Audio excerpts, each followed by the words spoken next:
Hello बच्चों, कैसे हैं आप लोग। मैं श्रुति रस्तोगी आज फिर आपके सामने हाजिर हूँ। और आज का हमारा टॉपिक है गद्यांश, जो कि आपका पाठ एक, जो आपका है हिंदी में सम्मिलित गद्यांश का उस पाठ एक मित्रता, उसके बारे में आज हम अध्ययन करेंगे।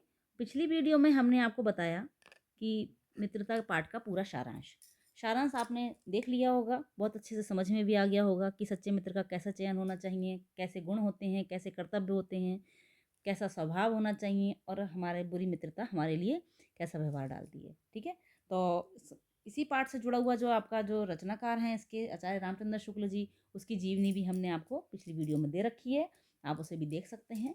ठीक है, देखिए, देख सकते हैं ना, देखिए, क्योंकि पूरा ही अध्ययन आपको करना है एक प्रकार से, कोई भी चीज़ छूटनी नहीं चाहिए। और अभी तो बहुत ही समय है पेपर में, तो क्रमशः आप सुनते चलिए और आपको याद होता चला जाएगा। ठीक है, देखिए यहाँ पर आपका जो गद्यांश आज बताएंगे वो पाठ का सारांश तो कंप्लीट आपको बता ही दिया है। और गद्यांश क्या चीज़ होती है, आपके पेपर में गद्यांश आता है, एक खंड आता है। ठीक है, एक खंड आएगा छोटा सा, जैसे एक खंड यहाँ से यहाँ तक लिखा हुआ है, इसी प्रकार से आपके पाठ का चैप्टर का एक खंड आएगा और उसमें से कुछ 3 से 4 क्वेश्चन होंगे और वो आपको पूछे जाएंगे। देखिए, परीक्षा में पाठ्य पुस्तक के गद्य कांड काव्य के खंड खंड के पाठों के 2 गद्यांशों में से किसी एक का संदर्भ सहित यानी रेखांकित अक्ष की व्याख्या तथा तथ्यपरक प्रश्न पूछा जाएगा। प्रत्येक प्रश्न के लिए 2 अंक निर्धारित होंगे। प्रत्येक गद्यांश के साथ एक से अधिक तथ्यपरक प्रश्न दिए गए होते हैं, जिसमें विद्यार्थियों को गद्यांश से संबंधित सभी संभावित प्रश्नों का उत्तर करना होता है। यानी कि अगर आपके 3 प्रश्न दिए हुए हैं गद्यांश के साथ, तो यहाँ के 2, 2 और 2, यानी 6 नंबर का आपका पूरा गद्यांश हो जाएगा। पहला प्रश्न अगर आप सही करते हैं तो 2 नंबर मिलेंगे, दूसरा सही करते हैं तो 2 नंबर मिलेंगे और तीसरा सही करते हैं तो 2 नंबर मिलेंगे। यदि आप 2 प्रश्न करते हैं तो 4 नंबर मिलेंगे, 1 करते हैं तो 2 मिलेंगे, है ना। इसी प्रकार से अगर तीनों करते हैं तो 6 नंबर आपके पक्के होते हैं। तो ये गद्यांश आपके लिए बहुत ज़्यादा महत्वपूर्ण है। तो पाठ को पूरा पढ़िए, समझिए, समझने के बाद आप खुद ही गद्यांश करना आपको अपने आप ही आ जाएगा। लेकिन आपको गद्यांश के अंदर क्या चीज़ पूछी जा रही है वे प्रश्नों के माध्यम से आपको पता होना चाहिए। ठीक है, आगे देखते हैं किस प्रकार से गद्यांश आते हैं। देखिए, गद्यांश इस प्रकार से आएगा आपका, निम्नलिखित गद्यांशों के आधार पर दिए गए प्रश्नों के उत्तर दीजिए। ये गद्यांश होगा। ठीक है, आपको अगर पाठ पढ़ा हुआ होगा तो आप तुरंत ही गद्यांश को पढ़कर समझ जाएंगे ये कौन से पाठ से दिया हुआ है। ठीक, तो जैसे ही आप गद्यांश को पढ़ेंगे, है ना, तो उसमें जो प्रश्न होंगे वो आपको फौरन ही मालूम पड़ जाएंगे क्या पूछा जा रहा है। तो सबसे पहले आपको क्या करना है, पाठ को पढ़ना भी है ना। तो पाठ को हम कंप्लीट पढ़ाएंगे, पूरा पाठ एक बार एक वीडियो में हम आपको नेक्स्ट जो वीडियो देंगे उसमें पूरा पाठ आपको एक बार पढ़ के सुना देंगे, जिससे कि आप अगर उस वीडियो को देख लेते हैं तो आपके दिमाग में बैठ जाएगा कि ये हेडिंग इस वाले पार्ट से आया हुआ है। ठीक है, फिर उसके बाद आपको गद्यांश आगे की और करा देंगे। चलिए शुरू करते हैं। पहला गद्यांश है हमारा मित्रता पाठ का। ये मित्रता पाठ चल रहा है आपका पहला, है ना, आचार्य रामचंद्र शुक्ल जी का। तो ये गद्यांश है, हम लोग ऐसे समय में समाज में प्रवेश करके अपना कार्य आरंभ करते हैं जबकि हमारा चित्त कोमल और हर तरह के संस्कार ग्रहण करने योग्य रहता है। ये आपके लिए कहा जा रहा है क्योंकि आप नई पीढ़ी हैं और युवा अवस्था की ओर कदम रख रहे हैं। तो आपके लिए ये चीज़ कही जा रही है कि ये हम लोग ऐसे समय में समाज में प्रवेश कर रहे हैं, अपना कार्य आरंभ कर रहे हैं, जब हमारा चित्त कोमल है और हर तरह के संस्कार ग्रहण करने योग्य है। हमारे भाव अपरिमार्जित और हमारी प्रवृत्ति अपरिपक्व रहती है।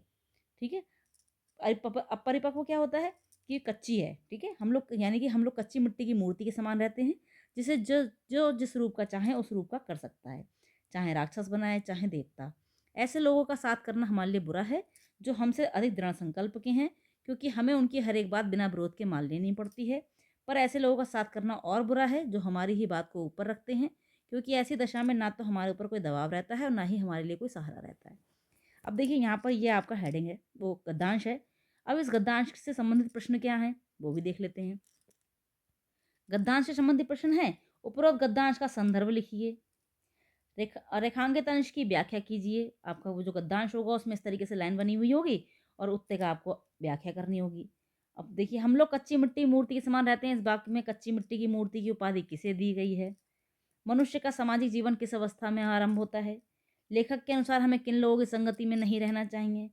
मित्र बनाते समय हमें किसकी आवश्यकता होती है? किशोर अवस्था में हमें किसका अनुभव नहीं होता? प्रस्तुत गद्यांश में सामाजिक जीवन की किस योग्यता को स्पष्ट किया गया है? अब जैसे आपका पूरा गद्यांश जो था उससे जुड़े हुए ये 8 क्वेश्चन हैं। कोई से भी 3 क्वेश्चन आपके इसमें पेपर में आ सकते हैं। ठीक है। अमूमन एक गद्यांश की व्याख्या तो आती आती है, ठीक है। व्याख्या तो आनी ही आनी है, 100% लेके चलिएगा, व्याख्या आनी ही होती है ना। या संदर्भ आएगा या व्याख्या आएगी। चीज तो एक चीज़ आप लेके चलिएगा, संदर्भ और व्याख्या, ये 2 चीज़ें तो आप कंप्लीटली याद करनी है। संदर्भ एक याद कर लोगे आप, तो सब में संदर्भ एक सा हो जाता है। व्याख्या कंप्लीटली आपको जब आप गद्यांश को पढ़ेंगे, पढ़ के समझे हुए होंगे पाठ को। अगर आपने पूरी वीडियोज़ देखी हैं हमारी, देखी हो लाइन से देखोगे, तो आपको गद्यांश करने में भी किसी प्रकार की कोई दिक्कत नहीं होगी, ये पक्का हम आपको यकीन दिलाते हैं, ठीक है। तो सभी क्वेश्चनों के आंसर हम आपको इसी वीडियो में बताएंगे। तो चलिए शुरू करते हैं आगे के, ठीक है। तो सबसे पहले क्या करेंगे, हम गद्यांश को एक बार फिर से देखते हैं, फिर उसके बाद गद्यांश की व्याख्या दिखाते हैं, आपको कराते हैं। देखिए, अब गद्यांश को पढ़ते हैं और उसकी व्याख्या करते हैं, ठीक है। क्या कहना चाह रहे हैं यहाँ पे आचार्य रामचंद्र शुक्ल जी। देखिए, चूंकि पाठ जो है आपका किसने लिखा है, रामचंद्र शुक्ल ने, रामचंद्र शुक्ल ने लिखा है ना। तो जो है व्याख्या जो आपकी होगी किस प्रकार से होगी, कि जो भी कह रहे हैं यहाँ पर वो श्री रामचंद्र शुक्ल जी ही कह रहे हैं, ठीक है। तो यहाँ पर सबसे पहले स्टार्ट किया जाएगा, आचार्य रामचंद्र शुक्ल जी कहते हैं, हम लोग ऐसे समय में समाज में प्रवेश करके अपना कार्य आरंभ करते हैं जबकि हमारा चित्त कोमल और हर तरह के संस्कार ग्रहण करने योग्य रहता है। यानी कि आचार्य रामचंद्र शुक्ल जी कह रहे हैं, जब हम किशोर अवस्था के पश्चात युवा अवस्था में प्रवेश करने पर, यानी कि बाल अवस्था हमारी खत्म हो गई है, किशोर अवस्था शुरू हुई है, अब 10th में आ गए। 10th में आने की उम्र क्या होती है, 14 साल से ऊपर। 14 साल से ऊपर जब बच्चा पड़ जाता है, 15 साल का, 16 साल का हो जाता है, ठीक है। अब आप कैसे हो रहे हैं, युवा अवस्था में प्रवेश कर रहे हैं, है ना। तो युवा अवस्था में बच्चा जब प्रवेश करता है तो घर की सीमाओं से बाहर निकलकर, ठीक है, समाज में कार्य करना आरंभ करता है। तब हमें संसार और समाज के लोगों के साथ रहने का अनुभव बिल्कुल नहीं होता। समाज में और लोग दिखते हैं, है ना, विभिन्न प्रकार के लोगों से हमारा परिचय होता है, तो हमें दुनियादारी की बिल्कुल समझ नहीं होती है। और उस समय हमारा मन बहुत ज़्यादा कोमल होता है। कैसा होता है, कोमल, कोमल, अपरिमार्जित, और हमारी प्रवृत्ति अपरिपक्व। अरिपक्व का मतलब होता है कोमल, अपरिपक्व का मतलब होता है कोमल, ठीक है। और अपरिमार्जित का मतलब होता है जो है अशुद्ध, ठीक है। अपरिमार्जित का मतलब होता है अशुद्ध, जैसा चाहे वैसा कर दे, ठीक है। जो हमें जैसा व्यवहार डाल दिया जाएगा वैसा हमारे अंदर वह जो है व्यवहार आ जाएगा। उससे हमारा मन बहुत कोमल होता है, अच्छे या बुरे संस्कार ग्रहण करने योग्य होता है। यानी अपरिमार्जित यानी अशुद्ध संस्कार भी ग्रहण करने योग्य होता है, और कोमल और अच्छे व्यवहार भी ग्रहण करने योग्य होता है। हमारी बुद्धि इतनी विकसित नहीं होती है कि उसे उचित अनुचित का ज्ञान हो पाए, ठीक है। अच्छे या बुरे संस्कार ग्रहण करने योग्य हमारा दिमाग होता है, और हमारी बुद्धि इतनी अच्छी नहीं होती है कि हम ये जान पाएँ कि ये चीज़ अच्छी है, ये चीज़ बुरी है। जिसमें हमें मनोरंजन होता है, जिसमें हमें अच्छा लगता है, वही हमें कार्य अच्छा लगने लगता है। यानी कि हमारा बुद्धि जो होती है उस समय कच्ची मिट्टी के समान होती है, जिसे जो जिस रूप का चाहे वह ढाल देता है, ढाल सकता है। हमारा व्यवहार ऐसा होता है, जैसे संपर्क में आ जाते हैं उनके विचारों के हमारे मन पर वैसा ही प्रभाव पड़ जाता है। यदि किसी सुएग व्यक्ति के संपर्क में हम आ जाते हैं, अच्छे व्यक्ति के संपर्क में आ जाते हैं, ठीक है, तो हम देवता बन जाते हैं। यानी कि अच्छा व्यक्ति मिल जाता है तो हमारे अंदर अच्छे गुण आ जाते हैं।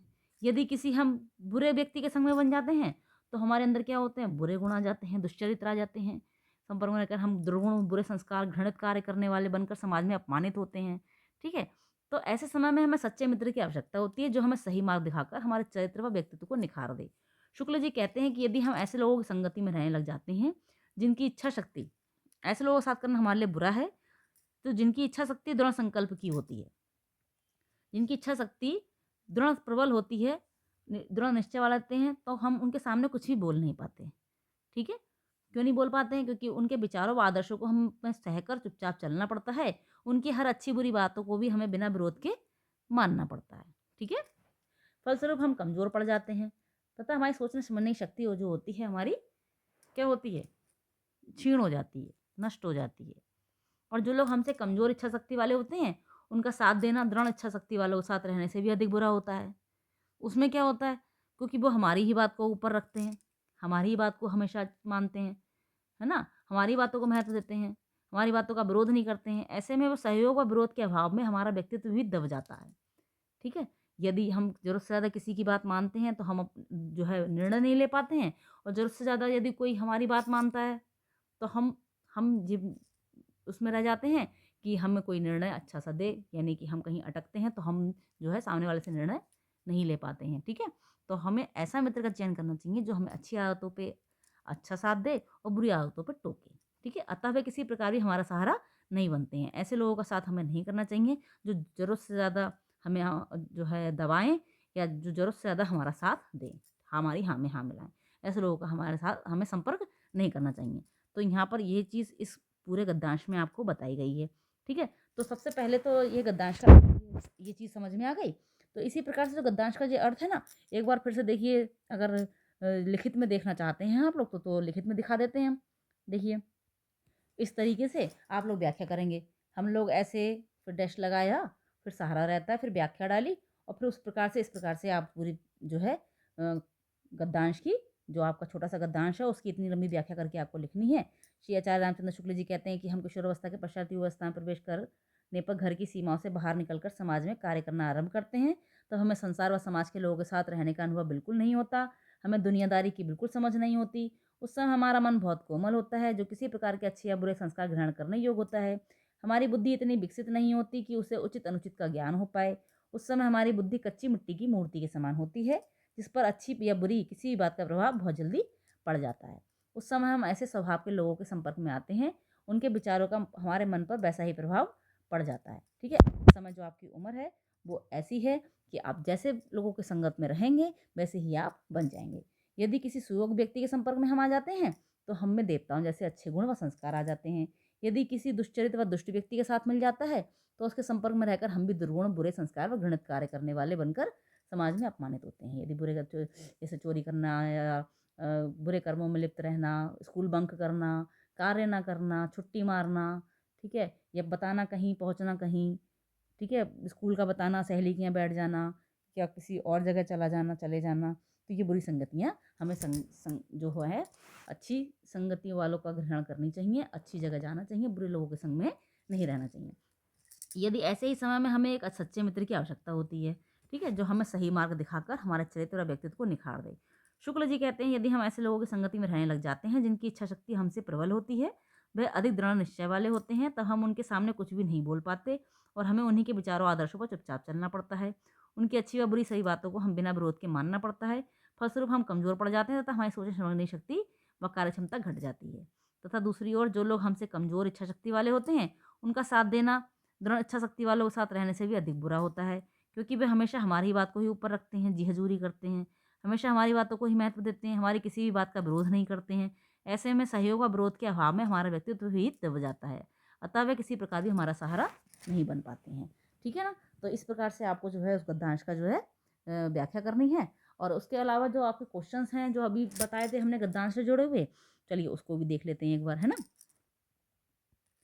पहला क्वेश्चन जो आपका गद्यांश से जुड़ा हुआ था कि उपरोक्त गद्यांश का संदर्भ लिखिए, ठीक है? संदर्भ में क्या होता है, ठीक है? संदर्भ में होता है हमारे पाठ्य पुस्तक का नाम, किताब का, और जो आपके विषय का सब्जेक्ट जो आपका पाठ का नाम होता है वो, और पाठ जो है आपका किसने लिखा है वो, ठीक है? तो प्रस्तुत गद्यांश हमारी पाठ्य पुस्तक के गद्य खंड में संकलित मित्रता नामक पाठ से लिया गया है। इसके लेखक आचार्य रामचंद्र शुक्ल जी हैं। ये अगर मित्रता नामक पाठ से अगर आपका कोई सा भी गद्यांश आता है, 13 में से कोई सा भी गद्यांश 13 गद्यांश है, कोई सा भी आता है, तो आपका यही एक जो है गद्यांश सब में लिखा जाएगा, बदला नहीं जाएगा, ठीक है? अब आ जाता है रेखांकित अंश की व्याख्या कीजिए। व्याख्या आपको बता ही दी है पूरी अभी, है ना? तो रेखांकित अंश की व्याख्या में आप पूरा व्याख्या उसको करेंगे, ठीक है? तीसरा क्वेश्चन है, हम लोग कच्ची मिट्टी की मूर्ति के समान रहते हैं। इस वाक्य में कच्ची मिट्टी की मूर्ति की उपाधि किसे दी गई है? कच्ची मूर्ति की उपाधि किसे दी गई है? अब बच्चों को दी गई है। कैसे बच्चों को दी हुई है? जो बच्चे युवावस्था में प्रवेश कर रहे हैं, यानी किशोरावस्था के बच्चों को दी गई है, ठीक है? यहाँ पर देखिए, कच्ची मिट्टी की मूर्ति समान रहते हैं, इस वाक्य में कच्ची मिट्टी की मूर्ति की उपाधि किशोरावस्था के बच्चे को दी गई है, ठीक है? हाई स्कूल में आप लोग आ गए हैं, किशोरावस्था वाली व्यवस्था में है ना? तो आपको ही ये उपाधि मिली हुई है, ठीक है? नेक्स्ट क्वेश्चन देखते हैं। नेक्स्ट क्वेश्चन है आपका चौथे नंबर का, मनुष्य का सामाजिक जीवन किस अवस्था में आरंभ होता है? देखिए, मनुष्य का सामाजिक जीवन किशोर अवस्था में आरंभ होता है, क्योंकि मनुष्य की चिंतन प्रवृत्ति उसी अवस्था में तीव्र होती है। इसमें सबसे अधिक सतर्कता की जरूरत होती है। सतर्कता की जरूरत क्यों होती है भाई? क्योंकि अगर व्यक्ति ऐसी उम्र में जैसी संगति करता है वैसा ही वह बन जाता है, क्योंकि घर परिवार से जो है वह दूर होता है, पढ़ाई ज़्यादा 6 घंटे बाहर रह रहा है, ठीक है, 6 से 7 घंटे बच्चा बाहर है और ऐसी स्थिति में अगर उसके दोस्त अच्छे बनते हैं तो वह अच्छा बन जाता है, बुरे बनते हैं तो बुरा बन जाता है। और ऐसी जो कंडीशन होती है आपकी युवावस्था वाली, इसमें शारीरिक मानसिक परिवर्तन भी होते हैं। ठीक है, जो शारीरिक परिवर्तन होते हैं, अंदर से हार्मोन्स बदल रहे होते हैं, महिला लड़कियों में अलग परिवर्तन होते हैं, लड़कों में अलग परिवर्तन होते हैं। तो ऐसी स्थिति में क्या होता है कि सतर्कता की ज़रूरत होती है। जो बच्चे होते हैं, लड़की लड़कियों की तरफ आकर्षित होती हैं, लड़के लड़कों की तरफ, लड़के लड़कियों की तरफ आकर्षित होते हैं और लड़कियां लड़कों की तरफ आकर्षित होती हैं। तो ऐसी स्थिति में सतर्कता की ज़रूरत होती है, अच्छे मित्र का चयन करना चाहिए और अच्छी संगति का ही हमें जो है चयन करना चाहिए। ठीक है, भटकने की उम्र होती है ये। तो अगला क्वेश्चन है हमारा 5वां, लेखक के अनुसार हमें किन लोगों की संगति में नहीं रहना चाहिए। लेखक के अनुसार हमें ऐसे लोगों की संगति में नहीं करना चाहिए। जो आपका गद्यांश है ना, उसी से जुड़ा हुआ क्वेश्चन है, तो उसी के अनुसार आपको आंसर देना है, गद्यांश से जुड़ा हुआ। तो गद्यांश में क्या बताया है, ऐसे लोगों की हमें संगति नहीं करनी चाहिए जो हमसे अधिक दृढ़ संकल्प के हों, क्योंकि हम उनकी हर सलाह बिना सोच समझे मान लेते हैं, जिस कारण हम अपना विकास करने में असमर्थ हो जाते हैं। इसके अतिरिक्त लेखक ने उस संगति को भी नकारा है जो लोग सदैव हमारी बातों पर चाहे उचित हो या अनुचित हो सहमति बनाए रखते हैं। ऐसे लोग हमारे व्यवहारिक जीवन को बिल्कुल भी प्रभावित नहीं कर सकते और अपने गुणों से हमें लाभान्वित नहीं कर सकते। ठीक है, तो ऐसे लोगों की संगति भी हमें नहीं करनी चाहिए जो दृढ़ संकल्प अधिक हों और जो हमारी हाँ में हाँ मिलाते हों। ठीक है, दोनों ही प्रकार के। अगला क्वेश्चन देखते हैं। अगला क्वेश्चन आपका 6 नंबर का था। इसमें मित्र बनाते समय हमें किसकी आवश्यकता होती है। मित्र, तो इसका आंसर है मित्र बनाते समय हमें सावधानी और समझदारी की आवश्यकता होती है, क्योंकि यहाँ अच्छे मित्रों से हम देवी देवताओं में से गुण आ जाते हैं, यानी कि अच्छे गुण आते हैं। देवी देवताओं में से गुण, जादू पादू जादू वाली बात नहीं हो रही है यहाँ पे, बात ये हो रही है कि अच्छे गुण आना। ठीक है, और वहीं दुष्चरित्र व दुष्ट व्यक्तियों के साथ हमें दुर्गुणों व राक्षसी प्रवृत्ति की ओर उन्मुख करता है, यानी दुर्गुणों की ओर, बुरे संगति की ओर ले जाता है, बुरे आचरण की ओर ले जाता है जो जो बुरे मित्र होते हैं। ठीक है, अगला देखिए, किशोर अवस्था में हमें किसका अनुभव नहीं होता। किशोर अवस्था में हमें समाज और संसार का अनुभव नहीं होता, अर्थात इस अवस्था में हमें दुनियादारी की समझ नहीं होती है। हमें जिसमें मजा आता है हम वही काम करते हैं, है ना। तो मजे वाले काम में क्या होता है, सजा मिलती है ना। तो मजा वाला काम जहाँ पर है, समझ लीजिए कि वहाँ पर कुछ ना कुछ लोचा है। तो यहाँ पर विवेक से काम लेना है। ठीक है, ध्यान रखिएगा। अगला देखिए 8, प्रस्तुत गद्यांश में सामाजिक जीवन की किस योग्यता को स्पष्ट किया गया है। प्रस्तुत गद्यांश में लेखक ने स्पष्ट किया है, जब मनुष्य सामाजिक जीवन में प्रवेश करता है तब उसका मन शुद्ध व कोमल होता है, मनुष्य के भाव चेतना नवीन होते हैं, नवीन मतलब नए होते हैं, और प्रवृत्ति अविकसित होती है। अविकसित यानी कि पूर्ण रूप से विकसित हुआ दिमाग उसका नहीं होता है। जिस प्रकार कुम्हार कच्ची मिट्टी को अपने अनुसार रूप देता है, उसी प्रकार समाज ही मनुष्य को अपने अनुसार सोच समझ को विकसित कर देता है। देखिए, ऐसी अवस्था में क्या होता है, हमारे आसपास का वातावरण जैसा होता है हम वैसे ही बन जाते हैं। तो ऐसी चीज़, ऐसे समय में आपको अच्छे आचरण वाले, अच्छे व्यवहार वाले, अच्छे आसपास के वातावरण वाले लोगों के साथ संगति करनी चाहिए, बुरी संगति से बचना चाहिए। तो यहाँ पर आपका पद्यांश एक, जो सॉरी पद्यांश कह रही हूँ, गद्यांश जो है एक खत्म होता है और नेक्स्ट वीडियो में आपका दूसरा गद्यांश रहेगा। ठीक है, कंप्लीट पार्ट पूरा ही कराना है, तो दूसरा गद्यांश फिर तीसरा गद्यांश उसके साथ में आपका क्रमशः करवाया जाएगा। ये जो आपका प्रथम गद्यांश था 2018 में 2014 में आ चुका है, तो इम्पोर्टेंट भी है क्योंकि पहले बहुत पहले आया हुआ है। तो ऐसा हो सकता है कि आपका आगे 24, 25, 26 में भी आ जाए, किसी में आ जाए, 25 में आ जाए, या 26, 25 में एग्ज़ाम होगा आपका 25 में आ जाए। ठीक है, हो सकता है अगर 25 में नहीं आया 26 में आ जाए। तो जिस भी सन में आप कर रहे हैं वो तो ध्यान रखिएगा, क्योंकि कम्प्लीटली आपको पता ही दिया है पूरा, कि पाठ तो बदलना नहीं है ना।